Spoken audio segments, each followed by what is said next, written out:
Prey. So, is it Predator 6? Right, well, was it Predator 1, 2? I've got an awful confession to make here. Yeah. So the other night, I said to my son, he's nearly 18, 17, so I said, do you want to watch Prey? Yeah, okay. We started it, and he went, is Arnie in this? And I went, well, no. And he said something, and I went, you have watched the original Predator, haven't you? And he went, no. And I was like, bad parenting. So we're actually watching Predator tonight. So the Predator 2 is the Danny Glover one. Yes. Then you've got Aliens versus Predator, then AVP Requiem, was it called? Something like that. Stink, don't they? Then there's Predators. Predators with Aiden. Yeah. What's his name now? The Predator, which I only saw about 10-15 minutes of when it was on Sky Movies. It's not good. I thought it was awful, so I didn't bother. I thought, okay, that's one less film I have to watch because that looks terrible. It stinks. So, yeah, I mean, in context, I mean, all those other movies don't do really anything for me at all. Predator, I enjoy. It's not like Terminator for me, where I love Terminator and I'll quite happily watch. And Cinema 2 is obviously fantastic, but I think Predator's a bit more like, it's for me like Rocky and something like that. It just makes me think of my childhood of being younger a little bit. There's a bit of a nostalgia thing, like Flash Gordon. That's another good example. But I wouldn't argue. Well, it's got a really good following though, hasn't it? I mean, again, I think I mentioned this before on our RoboCop retro rewatch, but we've got Predator, RoboCop, Aliens. They were like, they probably weren't, but I remember them all being out at the same time, and I rented them all over and over and over again.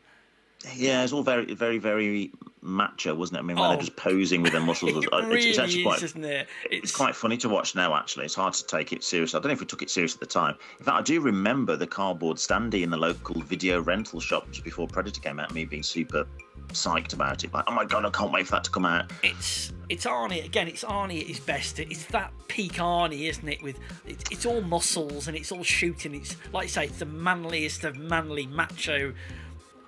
chewing tobacco, spitting things. Which is everything that this new film isn't. Funnily enough, you saying that though, because it's no manly machos, there's no muscles, there's no guns and shooting. No. What's clever with it is, I mean, you can summarise. You don't need to give a long summary for this, do you? To anyone who's curious what this is, it's a Predator film, but really it's basically Predator versus Comanche Indians. Yes. That's it. Well, not even that. It's Predator versus a single girl, Comanche Indians, isn't it, really? So, Rob, is there a thing... I'm trying to think, is this a 2020s type thing? Or is it just something I've liked seeing, where you take a story and you strip it back to pretty much bare bones? Because I watched this, I think, 2 nights ago. It had that feeling to me of some of these films like... Deliverance, or there's an old, there's an old film Richard Harris called A Man Called Horse, isn't there? Or Return of a Man Called Horse. Yes, yeah, I know that one. It's got all that, what's on with Tom Cruise in it, where he goes native, doesn't he? It's lovely. I really enjoyed this kind of back to basics, lo-fi, minimal dialogue thing. Well, what the director did before was 10 Cloverfield Lane, and I know it's debatable whether that ending of that particularly works. Good film. Good film. 10 Cloverfield Lane. Basically, you're trapped in an underground basement with a guy, and you're not sure if he's your savior or he's going to kill you. Yeah. And you don't know. And that's it. That small cast, simple, pretty much the one location, and then it's Dan Trachtenberg, I think his name is, and then he just wrings all tension and ideas and everything he could possibly get out of that one idea. And that's why I was looking forward to this one, because I really like 10 Cloverfield Lane. And I feel like he's done the same sensibility to this. He's just wrung that simple premise out as much as he can, can't? Yeah, and so... it just... it's not... Sorry, Rob, go on. Because it's just not complicated. It's it's efficient. It's simple. It's efficient. It does what it says on the tin type movie, and it does it really well. This film's quite new out, so without too many spoilers, what I liked was there was lots of setup and payoff in this. So there was, for example, practicing with an axe, and then she's like, "Oh man, I keep having to get this axe back." So she makes like a rope, doesn't she? She gets her axe back. there's that. There's accidentally falling into a muddy bog. There's a dog gets caught in like a little bear trap, like it's like a Hints there's other people out there. Yeah, all does, doesn't it? Yeah. But all of these things kind of pay off. Yes, it's a efficient film. There's no flab in it. And maybe if you watched it a second time, but watching it first time, I thought, I don't know, where could you cut 5 minutes out of this? There's no flab in it. I think it's really lean. I think it's really good. I like the fact that, so again, you mentioned you hadn't watched The Predator. Well, imagine watching someone at Comic-Con running around in a Predator outfit. That's what The Predator is like, right? This was minimal viewing of The Predator. Of course, in the 80s, it was to save on special effects. Nowadays, it wasn't that, but it was very cleverly done. It wasn't. What's the word? It's more tell, don't show.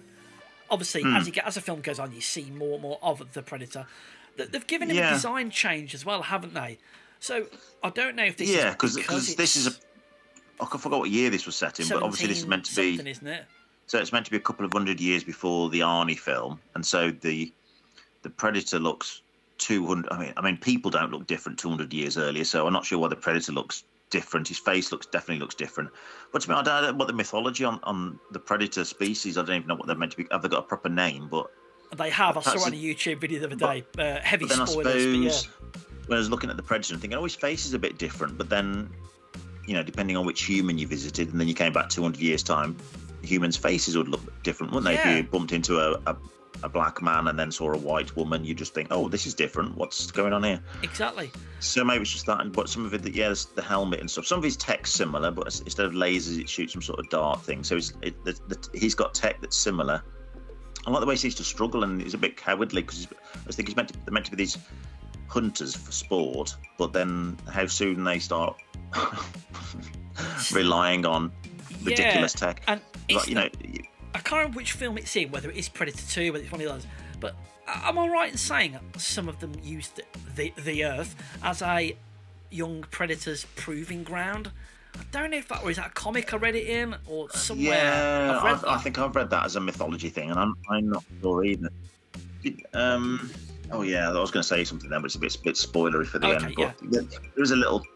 I don't know if you watched all of the end credits where it had like a bit of a tapestry. The end credits. Yes. So there's a little teasy bit there, which if they want to, they could follow this up. I don't know if they do a Prey 2, would they call it then, or something? I don't know. Prey again. You know it's to do with that gun, don't you? Pardon? You know apparently what that storyline. I'm trying not to spoil anything. Yes, I do. Yeah, I've read about it. Predator 2, isn't it? So the thing my son mentioned, so his 18-year-old point of view on it was, he enjoyed it. Yeah, he thought it was really good and holds your attention, grips you really well. He felt that she taught and acted far too modern, and he just thought that seemed a bit jarring. She seemed like a modern teenager the way she was behaving, and he was like, well, is that how someone would have behaved 200 years ago? That kind of teenage attitude. I've heard this as well. People grow up quicker in the past, so you're less likely to have that. Oh, you won't listen to me and let me do what I want. I mean, it's mannerisms. It's also, but then again, we've got the story of things like Pocahontas, haven't we? But which I believe is based on some level of fact. But it is that thing, isn't it, where it's women stay at home and men go out hunting. But surely that stereotype isn't purely accurate in every single way. I'm sure women pitched in and did their bits. But it is hard to say, because if you watch this in the 1950s, you'd say, well, that's not right. Women aren't like that. But of course, nowadays we live in a more